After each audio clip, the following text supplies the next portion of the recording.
President Recep Tayyip Erdogan confirmed that Turkey is ready to host negotiations between Russia and Ukraine.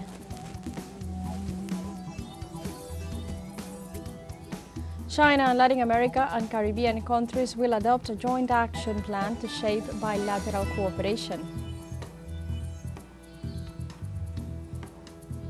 And the government of the President of Panama, José Raúl Mulino, announced the withholding of the teachers' salaries who are still demonstrating against the social security reform.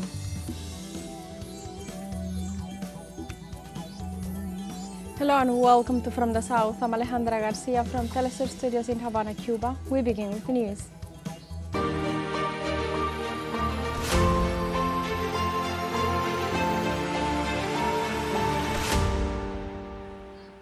President Recep Tayyip Erdogan confirmed that Turkey is ready to host negotiations between Russia and Ukraine. After holding a telephone conversation with his Russian counterpart Vladimir Putin, the Turkish president assured that Istanbul will be the city that will open a window to reach peace between Russia and Ukraine, and that a general ceasefire will create the necessary atmosphere to ratify peace. Erdogan highlighted Putin's proposal to start direct talks with Ukraine on May 15th in the Turkish city. Shortly before that, the Turkish head of state had communicated with his French counterpart Emmanuel Macron to stress the importance of further cooperation in the process of resumption of peace talks.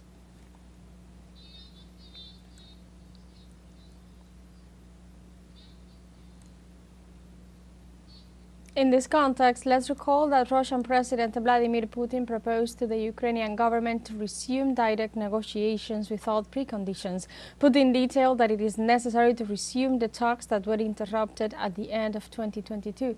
The Russian head of state also did not rule out that during these negotiations it would be possible to agree on a new real ceasefire that would be respected not only by Russia but also by Ukraine.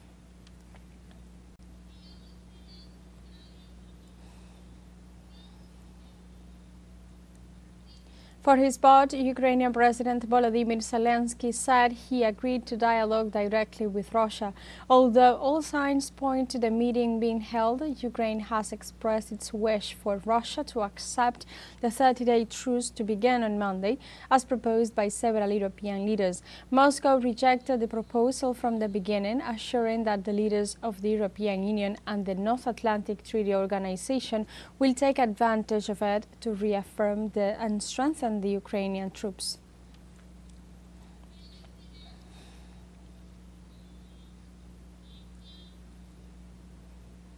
The governments of Belarus and Vietnam signed a bilateral strategic partnership agreement within the framework of strengthening friendly ties. The General Secretary of the Communist Party of Vietnam, To Lam, was received by the President of Belarus, Alexander Lukashenko, as part of a state visit to Minsk. The Belarusian president highlighted the friendly ties with Vietnam and emphasized that it is a key partner in the region with which he seeks to expand long-term cooperation in various areas of bilateral interest. The agenda included cooperation in military training, memorandums of understanding on digital transformation, economy, science, technology and innovation, cultural cooperation for 2026-2028, and the pharmaceutical sector.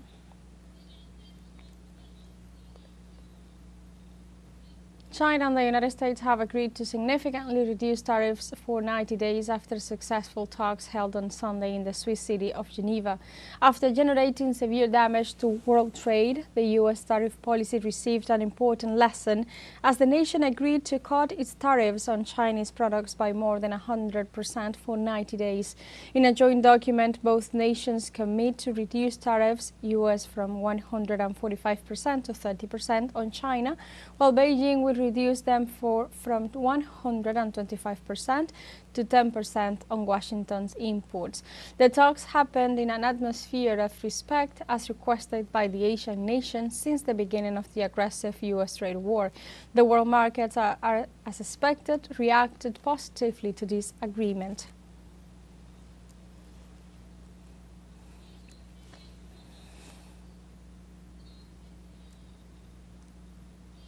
Following the agreement between China and the United States to reduce tariffs, investors returned to equities, driving a 3% rise in S&P 500 futures.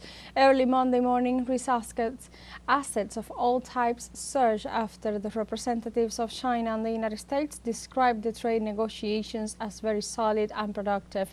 This breakthrough generates a respite for investors who were preparing for the trade war engineered by the billionaires who make up the U.S. executive. The momentum is expected to be maintained after the final agreement document signed this Monday in Geneva.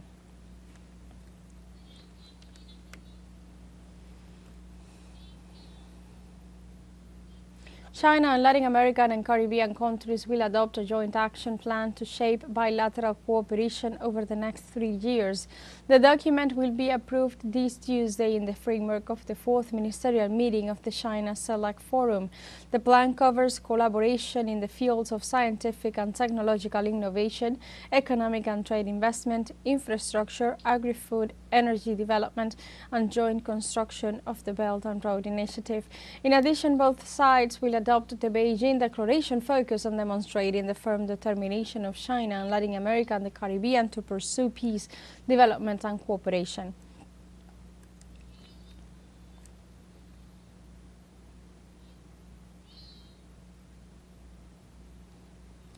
In this regard, Venezuelan Foreign Minister Iván Gil said the following upon arriving in Beijing: "We are in China to participate in the 4th Ministerial Forum between China and the Community of Latin American and Caribbean States, a significant event to strengthen our multilateral relations.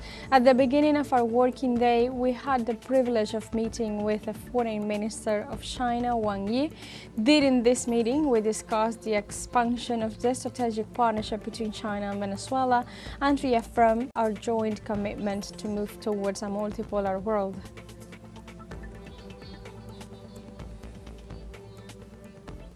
Colombian President Gustavo Petro said that Latin America could become the heart of the world due to its geographic location and global connections. In the framework of the signing of an agreement that could link Bogota to the project promoted by China on the Belt and Road Silk Initiative, the President pro tempore of CELAC, Gustavo Petro, expressed his desire for the region to be at the social, political and economic center. The President emphasized that the link to the Silk Road will allow Colombia to develop the latest generation industry. He also pointed out that the signing of this treaty has the objective of germinating the most technologically advanced hardware for the infrastructure of artificial intelligence.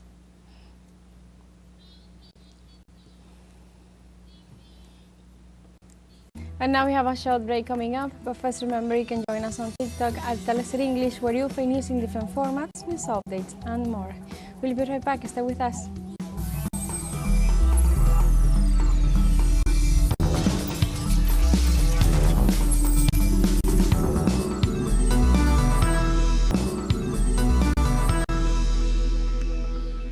Welcome back from the south.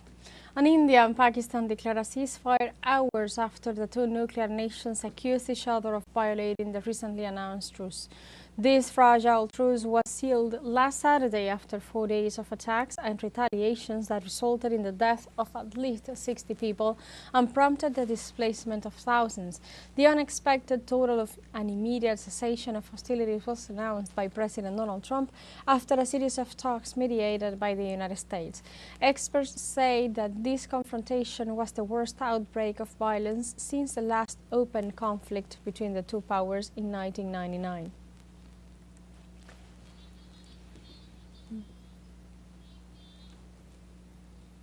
In this context, China supports and welcomes the ceasefire between India and Pakistan and calls for achieving comprehensive and lasting regional peace and stability. A ceasefire between India and Pakistan is in line with the fundamental and long-term interests of both sides, conducive to regional peace and stability, and is also the general expectation of the international community. China supports and welcomes this. India and Pakistan are neighbors that cannot be moved away and are also China's neighbors.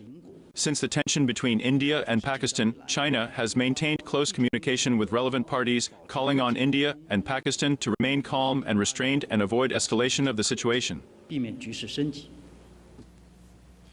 In South Korea, presidential candidates launched their campaigns on Monday in view of the upcoming elections on June 3, 2025. During this time, candidates will seek to win the trust of the more than 44 million citizens eligible to vote. According to polls, Democratic Party candidate Lee Jae-myung and ruling People Power Party's Kim Moon-soo are the front runners to assume the presidency of the country. South Korea will elect its next head of state after former President Yoon Suk-yeol was ousted after imposing a short-lived martial law in December 2024.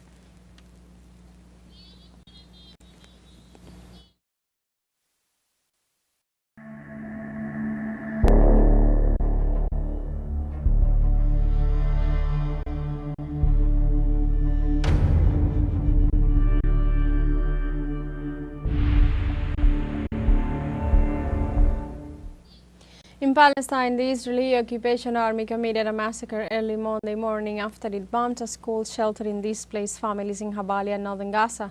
The Israeli forces shelled the Fatima bint Assad school, where several displaced families were sheltering. In this context, at least 17 people were killed, among them 5 children and 4 women. According to local sources, the victims were killed in 2 consecutive airstrikes targeting the school at dawn. This is the latest in a series of Israeli attacks on schools housing displaced Palestinians in Gaza. Let us remember that in April, at least 33 Palestinians were killed and more than 100 injured in Israeli airstrikes on 3 schools in the Tufa neighborhood of Gaza City.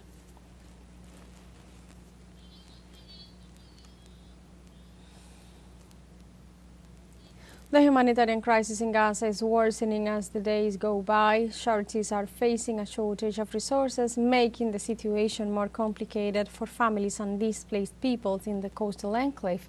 The soup kitchens are currently the main source of food for the Strip's 2.3 million inhabitants, but dozens of them have closed their doors because the 10-week Israeli blockade of the territory and has prevented aid groups from distributing food parcels and emptied supply markets. In this regard, daily scenes of desperation are played out in Gaza, with hundreds waving their pots and plates in the air. Children, women and men crowd around communal cooking stations, begin for a ladeful of watery bean soup.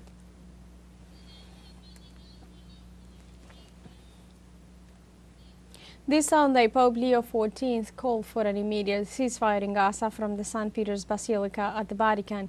He did so in his first Regina Caelis, a Marian prayer ceremony that corresponds to Catholic Sunday rituals. With constant references to Pope Francis, the Supreme Pontiff of more than 1.4 billion faithful made the appeal for peace. In front of a crowded square, he rejected war in all its forms. The Pope hailed the ceasefire between India and Pakistan and prayed that the emerging peace talks between Kyiv and Moscow would come to a successful conclusion and lead to a lasting agreement.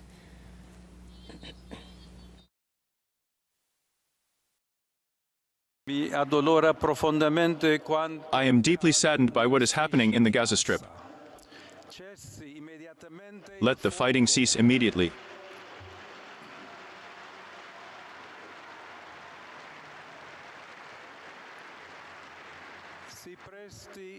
Let humanitarian aid be provided to the exhausted civilian population, and let all hostages be freed. On Monday, the Palestinian resistance released U.S.-Israeli serviceman Edan Alexander.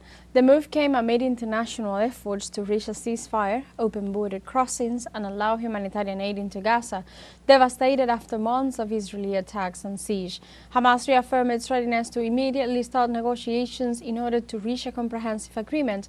The resistance movement also urged the U.S. administration to continue its efforts to end this brutal war waged by the war criminal Netanyahu against children, women, and defenseless civilians in the Gaza Strip. The Red Cross received Edan Alexander inside of Gaza and gave him to Israeli forces.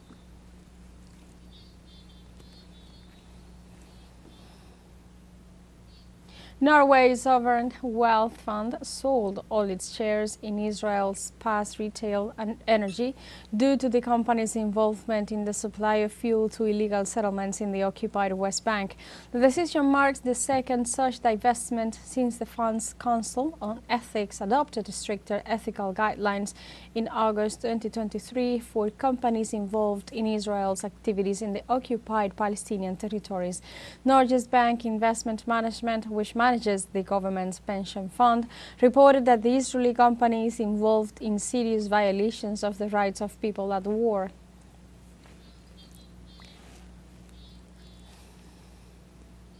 And we have a second short break coming up, but before we invite you to visit our Facebook page at teleSUR English, there you'll be able to watch our top stories, special live coverage and much more. Follow our page and activate the notification button to stay up to date on the world's most recent events. Fun and short break. We'll be right back, don't go away.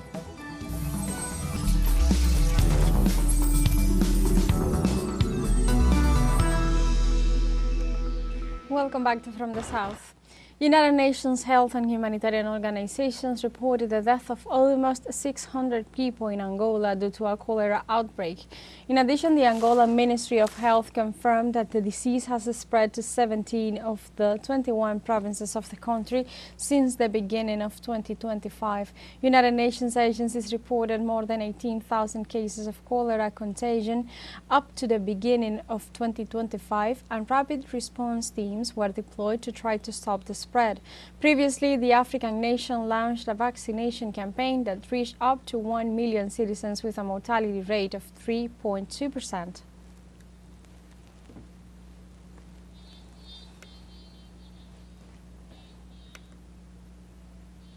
Kenya and the Dominican Republic signed an agreement this week to support the African forces deployed in Haiti. Kenya Foreign Minister Musalia Mudavadi made the announcement during his visit to the United States. The diplomat explained that the agreement includes medical evacuations, assistance to the wounded, as well as access to Dominican territory, among other aspects. Several meetings are expected to take place to finalize this and other initiatives.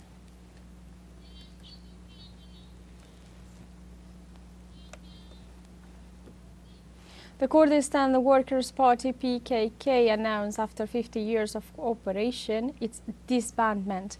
It also confirmed the end of the armed struggle against the Turkish state. Last February, PKK leader Abdullah Öcalan requested from prison to convene a congress and the dissolution of the movement. The meeting took place last week in Iraq, and this Monday they confirmed the disbandment of the structure and the end of the method of armed struggle. This armed insurgency began operating in 1984 with the aim of defending the Turkish minority, almost 20% of the 85 million population of Turkey. It is estimated that since then the conflict has claimed the lives of almost 50,000 people.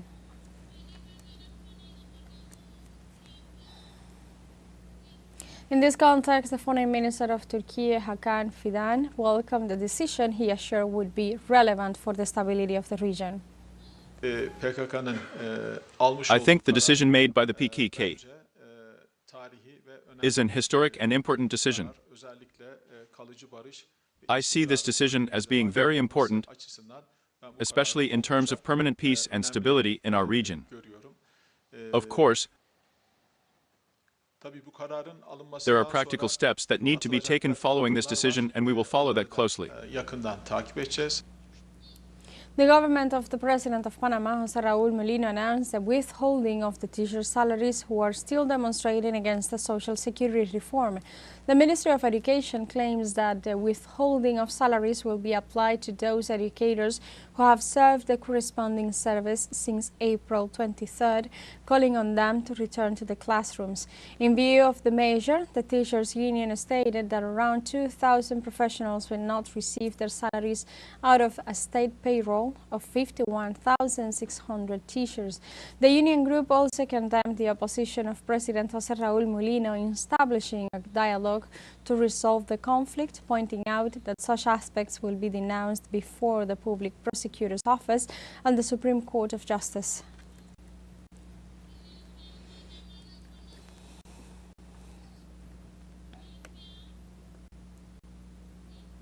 On Monday, the Guatemala Education Workers Union, STEG, called for a protest against the salary increase decreed at the end of April by the government, which does not meet the workers' demand. The new call was issued after tensions between the union and the government due to the recent adjustment of 5% decreed by the executive and not the 15% demanded by the STEG. Since April 10th, hundreds of teachers grouped in the STEG have marched through the streets of Guatemala City in protest and in demand of better working conditions and salary increase. The union reaffirmed that the actual increase does not respect the collective bargaining agreement in force and that readjustments are necessary to warranty the commitments acquired with the organization in previous years.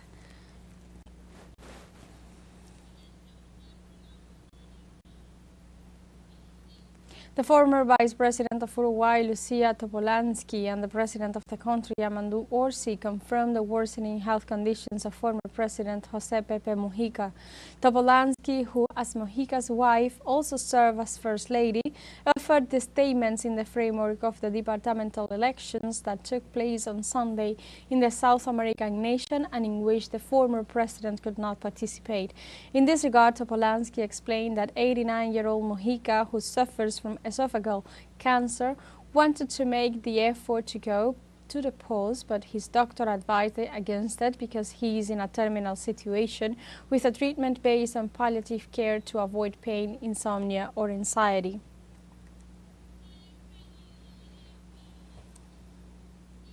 And like this, we have come to the end of this news brief, but you can find this and many other stories on our website at telesurenglish.net and join us on social media. We are on Facebook, X, Instagram, Telegram, and TikTok as well.